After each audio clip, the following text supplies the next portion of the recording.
Hello, my name is Joshua Snyder, and I'd like to take a few minutes, if I could, to talk with you about safety in a youth sport, specifically hockey. They have had a lot of spinal and neck injuries here recently.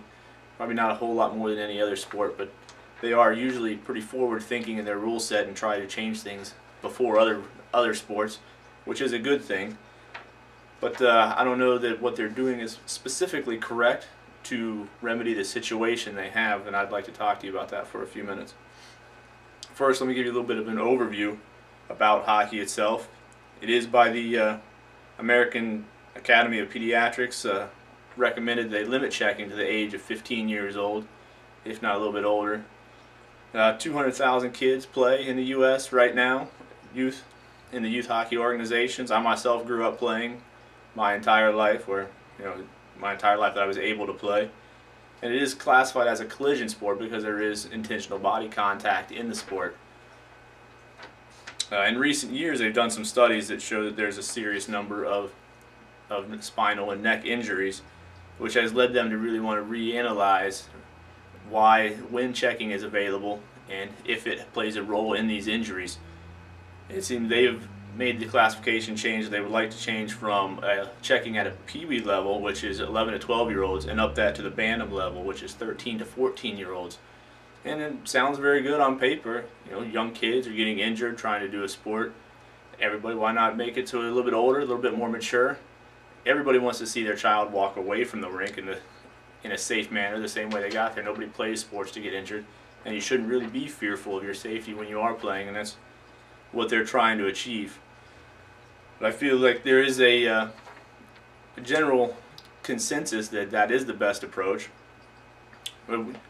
There is a large number of these penalties that are occurred, or these injuries that are occurring in these younger age groups, which whatever age you introduce checking, there's going to be an increase in injuries. There's a learning curve with everything, and as you're learning to do something, you're obviously going to make mistakes and try to get better at it. I think that perhaps moving to an older age group is not quite the way to go about it. To give you reference on some other issues they've had in the 60s, there was a lot of facial injuries and lacerations going on in the sport. So they were one of the first places to make a mandatory use of a face mask as well as a helmet to reduce all these facial injuries, which is good, and it did almost almost completely eliminating them. But just like with anything you have in life, you have your intended consequences, the things that you expect to happen, which was reducing facial lacerations and injuries. And it worked perfectly. And then you have your unintended consequences, the things that are going to happen as a result that you didn't think of, that weren't specifically what you're trying to do. And in that manner, once players had these helmets and had face masks on, they were able to be more aggressive and felt more confident. This is where a lot of these neck and spinal injuries have occurred and come from. And I'm not trying to say in any way that I don't think helmets are necessary or mandatory. They should be, because like I said, safety is paramount, and this is something that you can stop. And most of these injuries that are occurring because of this can be changed based on the structure of the game, not by completely overhauling what there is going on. So a Canadian study showed that in one year there was 42 spinal injuries that occurred, which is bad. No, you don't want to see any of those whatsoever, but the majority of these injuries actually occurred due to checking from behind, which is, under the current structure, an illegal check. Checking from behind is pretty self-explanatory when you come from behind someone where they can't see or protect themselves.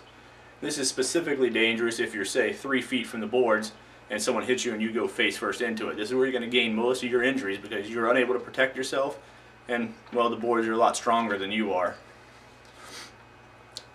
There's also a major size difference that's occurring at this age level. At the age level of 14 to 15, where they want to introduce this checking, there's the most significant size difference between kids than in the younger groups. And these kids are going at much higher rates of speed. You're talking a 15-year-old, somebody going 90% of the speed of an adult with 90% of the size of an adult, as opposed to your younger kids who are smaller. And personally, if I had a child in the youth organization, I would want him to learn this skill set before he's at this level. There's the ability to accept the check, the training that goes along with it, is something that I don't think is stressed nearly enough. I was lucky enough to have coaches that that took the time to help make sure that this is exactly the way that we're using proper technique. And when done correctly, checking is virtually not much of a big deal whatsoever. It's just a matter of removing somebody from the puck. Like I said, the younger kids they're gonna weigh less, they're gonna skate slower. So a lot of these collisions are not going to be nearly as substantial when they're learning to protect themselves. There are also several things, like with the refs, for instance. There could be a lot more training involved with the refs in how to manage a game, to eliminate headhunting, perhaps more severe penalties for things that are already illegal, like the checking from behind, to significantly reduce these injuries without drastically changing the game. Like I said, whatever age you introduce, there's going to be significant injuries. Yeah, if you move the checking age up and take it from Pee-wees to the Bantam level, you're going to significantly reduce all injuries at the Pee-wee level. I agree with that. There's absolutely no reason you wouldn't. There's no checking. The problem is you're ingraining different skill sets in these people if you don't have to protect yourself. A lot of people are going to be skating with their head down, staring at the puck, not paying attention to their surroundings, and putting themselves in more dangerous situations. It's going to be harder to change that style of play or that thinking when they get to be 14, 15 years old, and all of a sudden it's a bigger kid coming at them. Myself personally, when I was growing up, there were several times where I had probably a little bit more skill than some of the other guys, and they asked me to play in leagues higher than what I was supposed to help out with other teams. And if I was in that situation where I was a Pee-wee level and I was in a non-checking league and I was doing this type of poor stick work and not fundamentally sound hockey, and all of a sudden you put me in with these bigger kids who I was small for my size to start with, so there were kids that were significantly bigger than me, I'm going to be in a much more dangerous situation than I would be in any other situation. And I would be if you were able to let me learn the skill set when I should, because all skills should be learned at an appropriate age, and the sooner the better, in my opinion. And like I said, with my experiences, I feel like I would feel more comfortable. You know, I actually had a situation when I was playing in the league higher. I was 12 years old and I was playing against some kids that were 16, 17 years old, and I was, again, small for my size. At that point, I probably weighed 90 pounds. Went in behind the boards, and I was checked from behind by somebody who was significantly bigger, 16, 17-year-old, probably around 200 pounds. You know, and he put a hurting on me, but he was breaking the rules of the game. Now I don't blame checking being in the game for that happening. It was more the ability of everyone else to adapt and react with the refs. If these types of checks are taken seriously and kids know there's going to be more of a punishment, you know, instead of just a 2-minute minor or maybe even a 5-minute major, you know, mandatory game misconducts. If you're going to put somebody in a dangerous situation, it's more plausible that way to deal with a situation than trying to eliminate altogether something that's been fundamentally part of the game for a long time.